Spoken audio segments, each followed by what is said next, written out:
everybody, welcome back. So in today's video, women share stories of how they stop being pick-me's. To those of you who don't know what a pick-me or a pick-me-sha is, it makes you a pick-me when you would make any excuse for men, when you are always blaming women for a man's bad behavior, when you never hold men accountable, when you would sacrifice all women just so that you can look good in front of a certain group of men. Like when you're saying things like women don't deserve love if they are plus-size women, women don't deserve love if they have a past, they don't deserve love if they have children. When you start sounding more and more like a man, that makes you a pick-me. Because you're looking for a man's approval. When that means more to you than anything else, that's pick-me behavior. This is for educational purposes because I know a lot of women don't even know if they are pick-me's, okay? So many things are happening in their lives and they can't sift through it. They don't know if they are pandering to men, if they are auditioning for men, what part of their lives makes them pick-me's. So I hope this helps, okay, because some of the things that these women share are very eye-opening, okay? I just want you all to sit down to watch this and to learn from it. So let's get into the video. And what it's like to be a recovering pick-me. Okay, no, but can we talk about it for like 0.5 seconds? When I was younger, in my early 20s, late teens, I was absolutely a pick-me. And I think it's safe to say that for a lot of women in our late teens and early 20s, we were pick-me's. Let's call thing a thing. But I honestly feel like pick-me behavior is really just a sign of just how much society places women's value and proximity to men. I see a lot of discourse on social media about pick-me women and how disgusting and how gross they tend to be and what they say and things that they do. But what I don't see talked about is why this is so prevalent and why it's an issue. In my opinion, pick-me behavior is a symptom to a much larger issue because underneath all the pick-me behavior is desperation that needs to be talked about. The pressure that society puts on women to find someone manifests in desperate behaviors or being a pick-me. But we put so much shame on being desperate or being a pick-me that no one wants to actually talk about this. But for us to overcome it, it has to be talked about. I'll never be a pick-me-sha ever again because I did the most pick-me-sha thing a bitch could ever pick-me-sha do. Bitch, I dead-ass begged a man who cheated on me to choose me, to pick me. And it gets worse, way worse, bitch. Pick-me-sha level 1000. Like, I don't think anybody could beat me. This man never paid one of my bills. He told me that after birth, I still had to pay my half of the rent, even though I gave birth to his child because I needed to come up with my half. So a bitch went right back to work once I had my child. Literally no recovery time because postpartum was apparently a cop-out. It gets worse. I actually begged him to stay. I blocked the doorway. I believe I got on my knees and asked him to choose me. Yeah, and he was condescending as fuck. This motherfucker was condescending and telling me he doesn't know and that things wouldn't be my way and just laughing in my face. I even washed his feet, like literally, because I was trying to humble myself for him and in front of this man and trying to wash his feet, you know, the way that they wash Jesus' feet and shit. Like if this motherfucker was Jesus. Yeah, I did all that. The most pick-me-sha shit a bitch could ever do. Embarrassing. That's why I would never do it again. That's why I know better. I have learned all of the lessons. I have done the most humiliating pick-me-sha things a bitch could ever do. And that's why I'm telling you, don't do that to yourself. Have more self-love, more self-respect, more dignity than to do those things. No one is worth losing yourself over. Being a pick-me-sha isn't fucking cool. It's not the vibe. Just for the sake of keeping a man. Do you know how many men there are in the world? A lot. A lot. And there's a lot of good men that would do right by you. And that you don't have to beg or plead or teach them. They're just fucking men. Real men. So please, if you're involved in pick-me-sha activities, stop today. In honor of my pick-me-sha days, please stop. Let's not do that no more. It's 2023. I used to be a self-hating, internalized, misogynistic pick-me who would throw other women under the bus to get the approval of the misogynists I was surrounded by.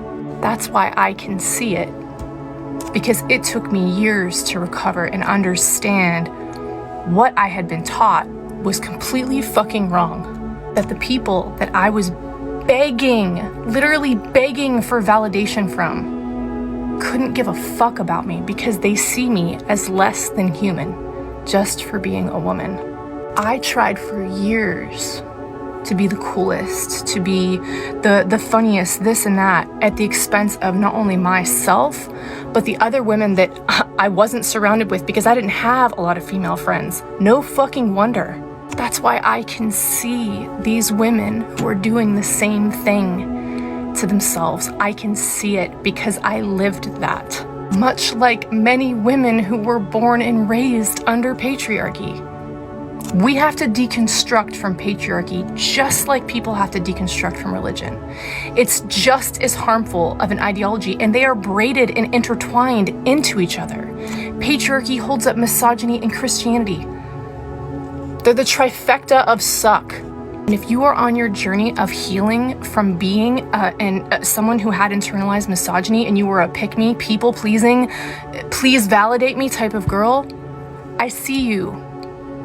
I used to be you, and some days I hate who I was, but the best thing you can do healing from that type of trauma is forgive yourself and forgive the person that you were, the person that you had to be to survive.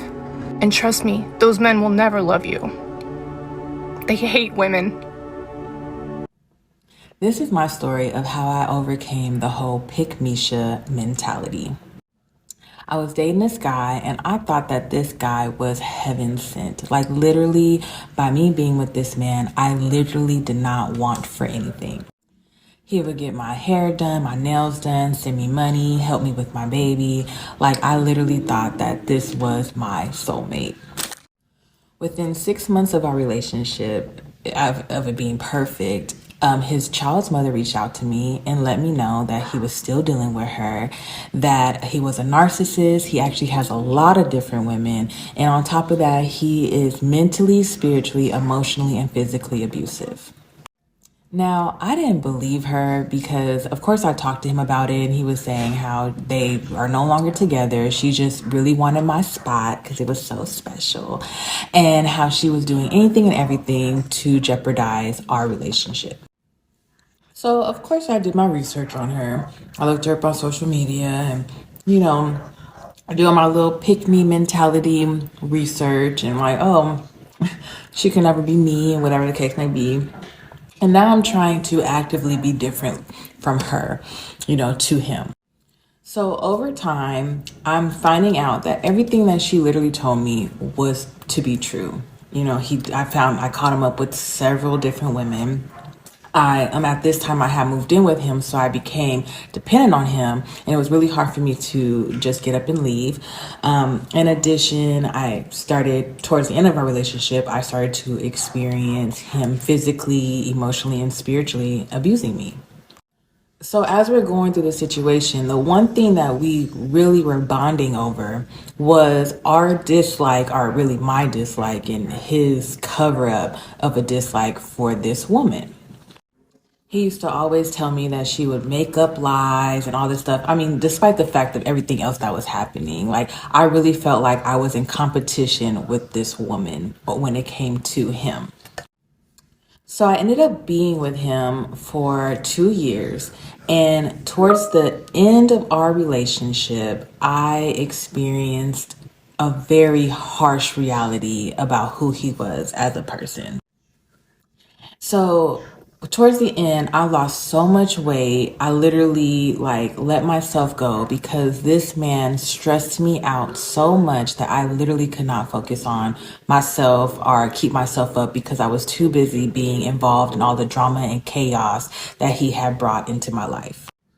When I tell you the last and final straw, I was literally in the closet, in the corner, holding my chest. I felt like I was malfunctioning as a human being because of all the trauma that this man had put me through for our relationship. After that situation, I literally had to reach out to old girl and apologize about the part I played when it came to our relationship, because everything that she was saying was true. And in reality, she was experiencing the same thing I was experiencing, if not worse, because she had a baby by him. After that, honestly, when I go into dating, I always know that there are two sides to every story. Now, I do know that there are women out there who think that they have such a Prince Charming, and they would try to do anything to get in between him and his new relationship. But for the most part, ladies, if you get a warning from a woman, take it, because trust me, everything that she said, I experienced. Hi, it's Mia, and welcome to Confessions of a Former Pick-Me Girl. I used to be a pick-me girl. I would be mean to other women. For what? For male attention? Ew! I remember commenting on other women's makeup and be like, oh my god, I don't wear a lot of makeup. I like to look natural because I'm a natural beauty. I'm naturally beautiful, so yeah. Girl, look at you now! You have so much makeup on. I love it though. It makes me happy. I learned that makeup is whatever you want it to be. A form of expression, art, sometimes it's even therapy. There are no rules. You just do what makes you happy. I am so done being a pick-me girl. It never brought me happiness. But you know what did? Supporting other women. That actually made me happy. I've got more confessions to share, so like and follow if you want to hear it. Bye! I am a recovered pick-me. So let's talk about it while I get ready.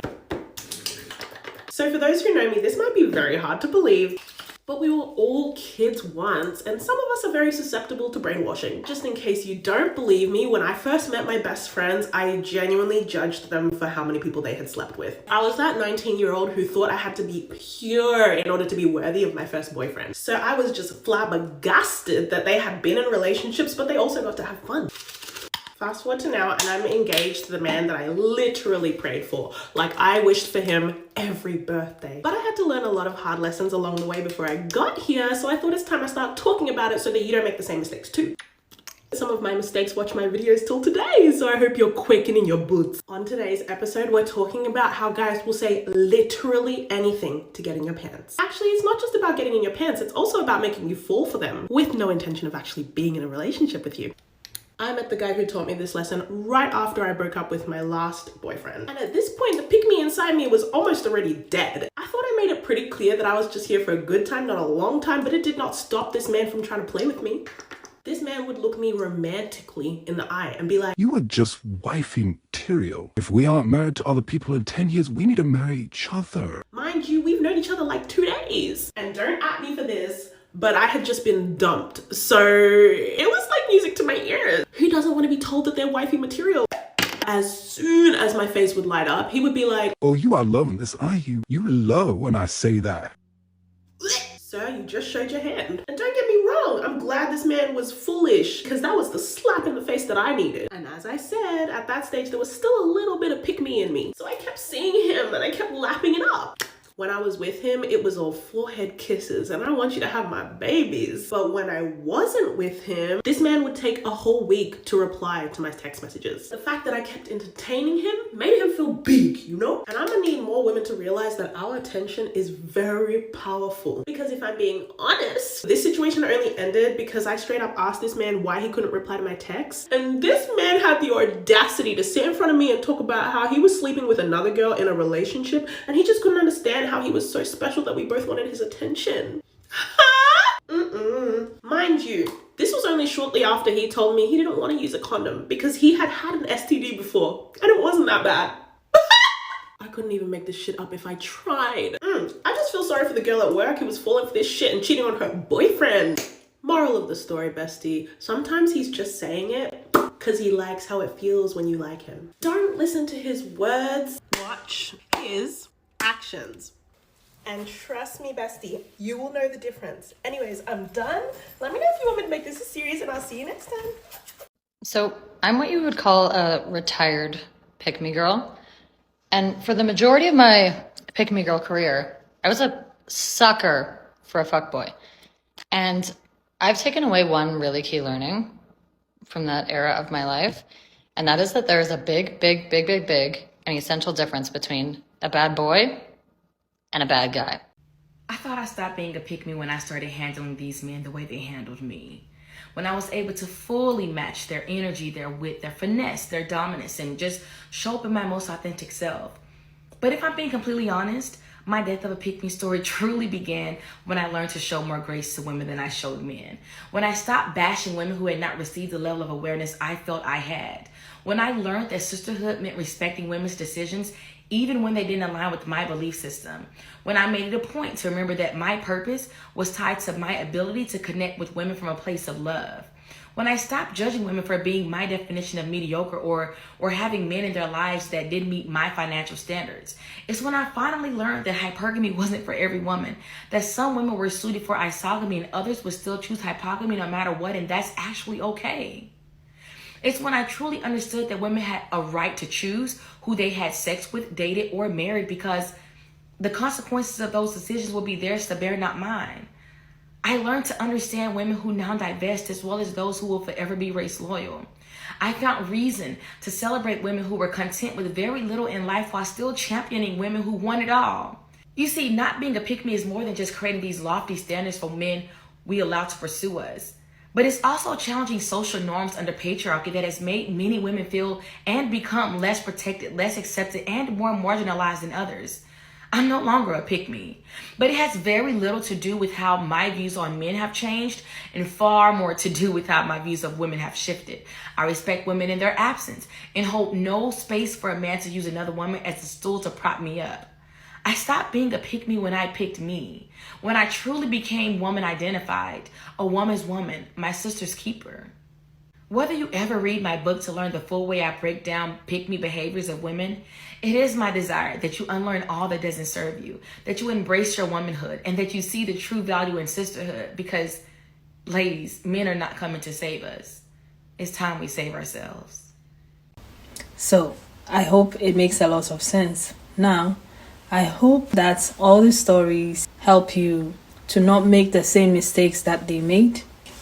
You taking care of a man, you thinking you're better than other women, you wanting to compete with other women, you putting other women down for men to like you, you pandering to men. It's all traits of being a pick-me, and most of us have been conditioned because since we were little, education, how you look, how you cook, how you clean, everything that we were taught by our moms and our family, like our relatives, everything, like society in general, was for us to grow up and becoming useful to men, basically. And it's time for us to unlearn all the things that we have learned, to reprogram ourselves, to realign ourselves, to tap into our divine femininity and the reason why we as women are here on this planet, okay? Our sole purpose in this world is not to serve men, not to be picked by men. We start doing all those things for ourselves. That's why a lot of women have started decentering men, because our whole lives we've been taught to center men. We've been taught to live for men.